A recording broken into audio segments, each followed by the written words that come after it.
21वां अध्याय यदुकुल का संहार। राजा परीक्षित ने पूछा, भगवान, जब महाभागवत उद्धव जी बद्री वन को चले गए तब भूत भावन भगवान श्री कृष्ण ने द्वारका में क्या लीला रची? प्रभु, यदुवंश शिरोमणि भगवान श्री कृष्ण ने अपने कुल के ब्रह्म शापग्रस्त होने पर सबके नेत्र आदि इंद्रियों के परम प्रिय अपने दिव्य शिव विग्रह की लीला का संवरण कैसे किया?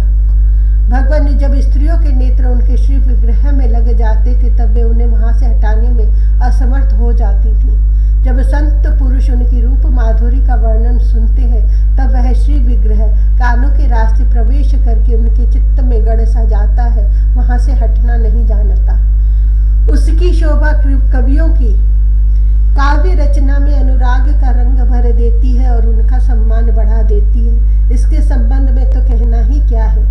महाभारत युद्ध के समय जब वे हमारे दादा अर्जुन के रथ पर बैठे हुए थे, उस समय जिन योद्धाओं ने उसे देखते देखते शरीर त्याग किया, उन्हें सारूप्य मुक्ति मिल गई। उन्होंने अपना ऐसा अद्भुत श्री विग्रह किस प्रकार अंतर्धान किया?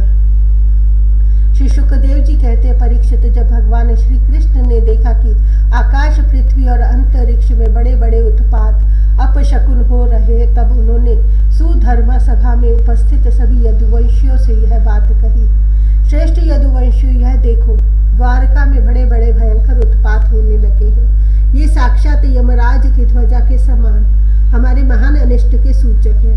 अब हमें यहाँ घड़ी दो घड़ी भी नहीं ठहरना चाहिए। स्त्रियां, बच्चे और बूढ़े यहाँ से शंखोद्धार क्षेत्र में चले जाए और हम लोग प्रभास क्षेत्र में चले। आप सब जानते हैं कि वहाँ सरस्वती पश्चिम की ओर बहकर समुद्र में जा मिली है। वहाँ हम स्नान करके पवित्र होंगे, उपवास करेंगे और एकाग्र चित्त से स्नान एवं चंदन आदि सामग्रियों से देवताओं की पूजा करेंगे। वहाँ स्वस्ति वाचन के बाद हम लोग गौ, भूमि, सोना, वस्त्र, हाथी, घोड़े, रथ और घर आदि के द्वारा महात्मा ब्राह्मणों का सत्कार करेंगे। यह विधि सब प्रकार के अमंगलों का नाश करने वाली और परम मंगल की जननी है। श्रेष्ठ यदुवंश, देवता, ब्राह्मण और गौओं की पूजा ही प्राणियों के जन्म का परम लाभ है। परीक्षित, सभी वृद्ध यदुवंशियों ने भगवान श्री कृष्ण की यह बात सुनकर तथास्तु कहकर उसका अनुमोदन किया और तुरंत नौकाओं से समुद्र पार करके रथों द्वारा प्रभास क्षेत्र की यात्रा की। वहां पहुंचकर यादवों ने यदुवंश शिरोमणि भगवान श्री कृष्ण के आदेशानुसार बड़ी श्रद्धा और भक्ति से शांति पाठ आदि तथा और भी सब प्रकार के मंगल कृत्य किए।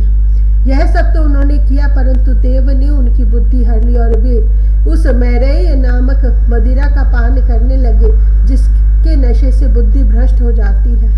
वह पीने में तो अवश्य मीठी लगती है, परंतु परिणाम में सर्वनाश करने वाली है।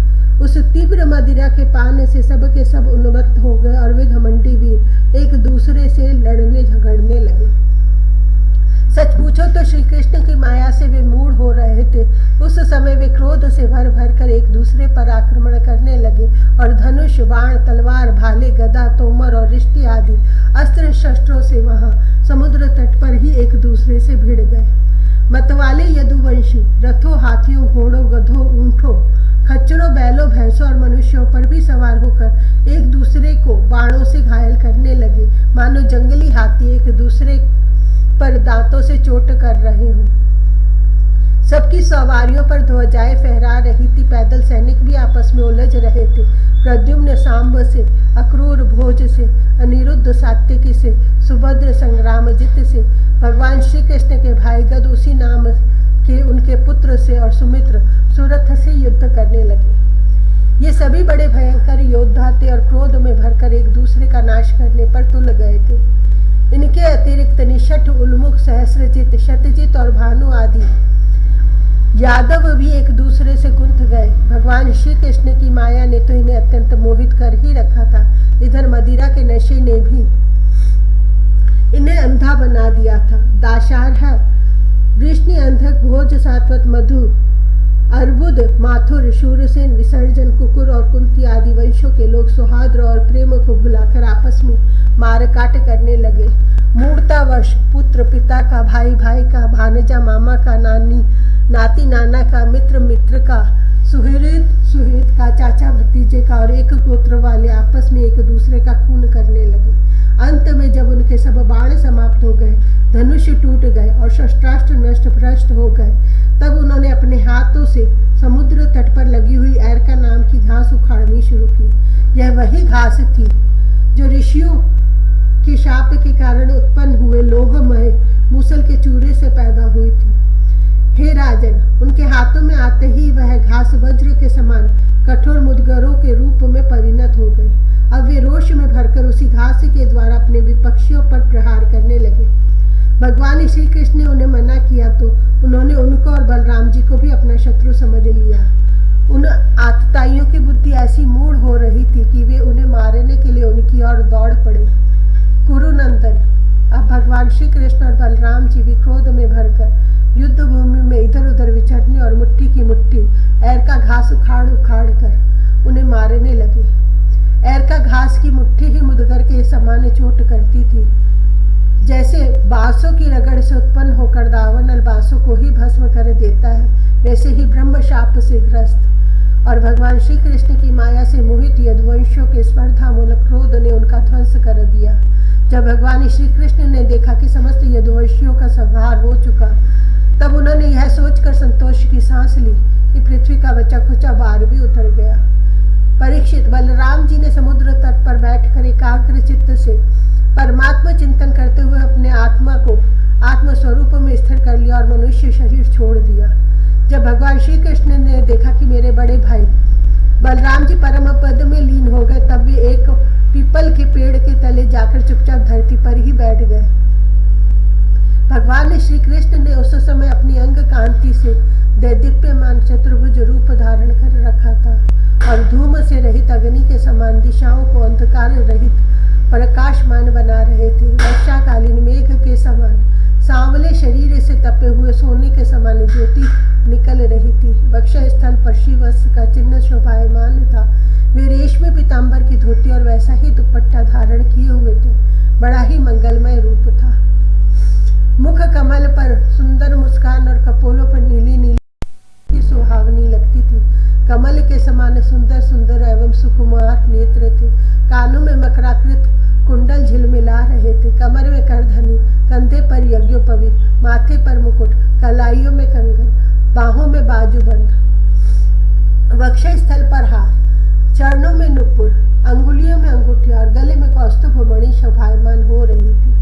घुटनों तक वनमाला लटकी हुई थी। शंख, चक्र, गदा आदि आयुध मूर्तिमान होकर प्रभु की सेवा कर रहे थे। उस समय भगवान अपनी दाहिनी जांघ पर बायां चरण रख कर बैठे हुए थे। लाल लाल तलवा रक्त कमल के समान चमक रहा था। परीक्षित, जरा नाम का एक बहेलिया था। उसने मूसल से बचे हुए टुकड़े से अपनी बाण की गांठी बना ली थी। उसे दूर से भगवान का लाल लाल तलवा हरिण के मुख के समान जान पड़ा। उसने उसे सचमुच हरिण ने समझकर अपने उसी बाण से बींध दिया। जब वह पास आया तब उसने देखा कि अरे ये तो चतुर्भुज पुरुष है।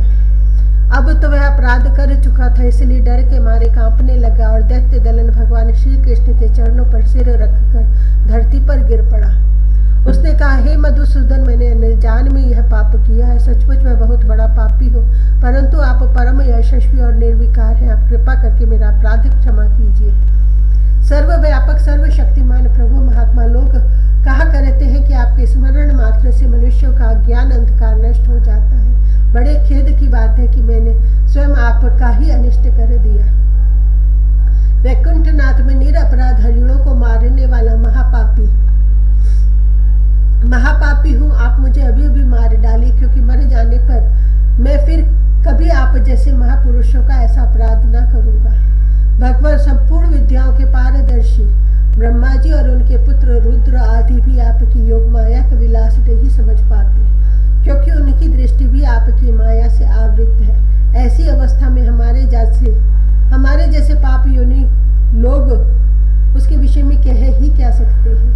भगवान श्री कृष्ण ने कहा, हे जरे तू डर मत, उठ उठ। यह तो तूने मेरे मन का काम किया है। जा मेरी आज्ञा से तू उस स्वर्ग में निवास कर जिसकी प्राप्ति बड़े बड़े पुण्यवानों को होती है।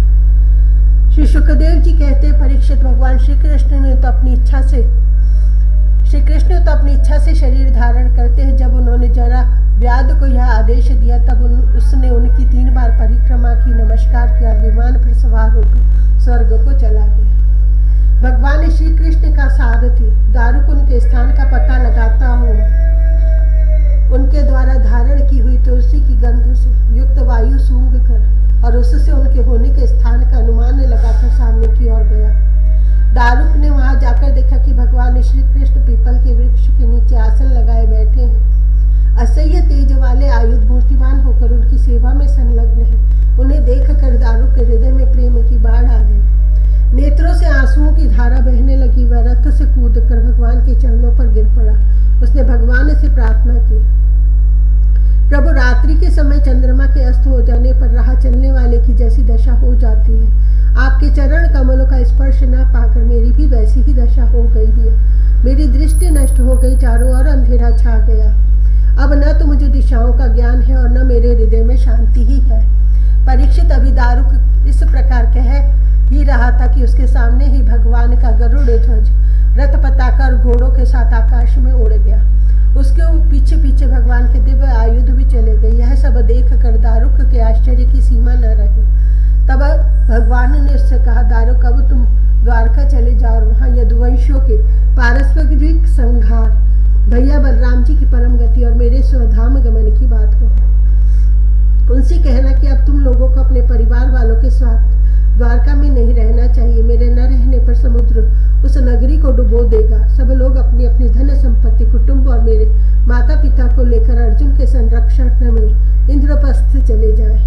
दारुक, तुम मेरे द्वारा उपदिष्ट भागवत धर्म का आश्रय लो और ज्ञाननिष्ठ होकर सबकी उपेक्षा कर दो और इस दृश्य को मेरी माया की रचना समझकर शांत हो जाओ। भगवान का यह आदेश पाकर दारुक ने उनकी परिक्रमा की और उनके चरण कमल अपने सिर पर रख